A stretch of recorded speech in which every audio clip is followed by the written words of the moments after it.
So what Mr. Netanyahu was saying is there is no role for Hamas in a post-conflict Gaza. Do you agree? That's not up to Netanyahu. Netanyahu is a prime minister of a country that is in a military occupation of our land. That's not according to me only, that's according to the ruling of the International Court of Justice only last week, that Israel's continuous presence in the occupied Palestinian territory is unlawful. All of its illegal settlements are unlawful and must be dismantled. And Netanyahu, this isn't about him and all this pathological lying, it's about the US Congress to allow him to humiliate millions of American people and turn the Congress into a circus. Do you think there is a role then for Hamas in running a post-conflict Gaza? That will be up to the Palestinian people. What matters the most is that we need to uproot the root cause of all this, which is the subjugation of an entire nation for a long time. This is about time we focus on that. Then who governs, who leads is up to the ballot box. Okay, well, that's interesting that you say it's up to the Palestinian people, because there is this agreement that has been brokered by the Chinese this week that Fatah, your organization, and Hamas have both signed, and it agrees to form an interim national reconciliation government for the occupied West Bank and for Gaza post this conflict. So you've preempted a choice of the Palestinian people. Not whatsoever. How so? Not whatsoever. In the interim, you need one government, central, in charge of the entire territory of Palestine and all of the people of Palestine, Gaza, West Bank, including Jerusalem, that delivers in the day after, that cares about this humanitarian catastrophe, begins the extensive program of reconstruction and rebuilding after Israel destroyed every single city in the Gaza Strip, 70% of homes, 80% of schools, 90% of hospitals, and 100% of universities. And this government will be in charge also of making sure that we prepare for national elections. And having agreed in China, all political factions, that there will be only one legitimate government appointed by the PLO is very good news. But how is it realistic? How is it conceivable that Hamas, designated a terrorist organization by the UK government, by many others, would be involved in running Gaza? No, but the agreement is very clear. The agreement is we will appoint a technocratic government. Yeah, but even so, I mean that Hamas will not object to a one united technocratic government that is in charge of the entire Palestinian territory. Because they'd be part of it. Of course they wouldn't object to it. Well, according to this agreement, they would be part of it. No party will be part of it. Fatah will not be part of it. Hamas will not be part of it. Those are going to be professionals that are allowed by the political factions to do the job that the Palestinian people want to do. And this is a matter of Palestinian legitimacy, Victoria. This is not a matter for conversation. You know, all these dubious suggestions that there will be foreign forces taking over Gaza, that there will be partial solutions for Gaza. I just want to make it clear. Let me clarify. If I may clarify for our audience, if I may.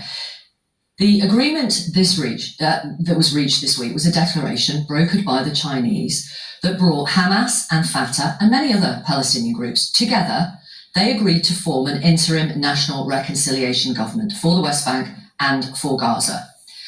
So Hamas are involved in that. And I'm asking you, how is that realistic in any way? How would you get any support from the Americans, from other Arab countries, in terms of rebuilding Gaza, which, as you rightly say, has been decimated?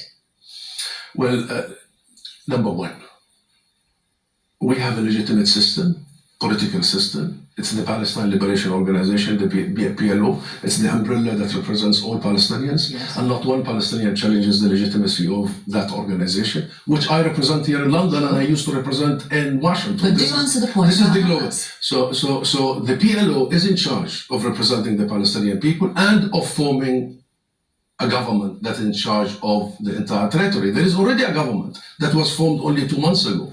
What happened in Beijing was just telling the world that political factions in Palestine are absolutely ready to allow for a Palestinian legitimate government to take over the entire territory, to shield us from all these dubious ideas that there will be other alternatives. There is no other alternative except one Palestinian government that is functioning under the idea of establishing a Palestinian state in the entire territory. Right. So All other even though the International Criminal Court accuses Hamas of war crimes, yes, they also accuse Benjamin Netanyahu and Israel's defense the minister first accused Benjamin Netanyahu and of war crimes too. So you would be willing to work with Hamas? That's what you're saying today. Victoria, for many years, it was Netanyahu who was feeding the division, and it was Netanyahu who was allowing funding for Hamas, thinking that that will maintain the fragmentation and will block the emergence of a Palestinian state. That's number one. Number two, for all these years, it's Netanyahu and the US, sometimes even the UK, saying, who should we talk to? The problem is Palestinians are not united. And then when we go and come up with a political vision that allows for a technocratic government, then the question becomes, how do you allow Hamas? Which you still haven't answered yet, sir. Our unity as a people, the unity of our political system is paramount for the cause of peace and for the cause of establishing a two-state solution that the UK and US always espouse. I want to ask you about the more than 100 Israeli hostages that are still being held captive by Hamas. They have to be released now, don't they, for there to be any chance of peace at some point? As Alicia just said, a deal is on the table for many, many months. And as you just heard from the US Vice President, Kamala Harris, only 2 days ago, that the deal is on the table and Netanyahu must seize it, i.e. Israel's strongest, closest ally is telling us and Netanyahu it's in Israel's court. And right Hamas now. needs to seize it too.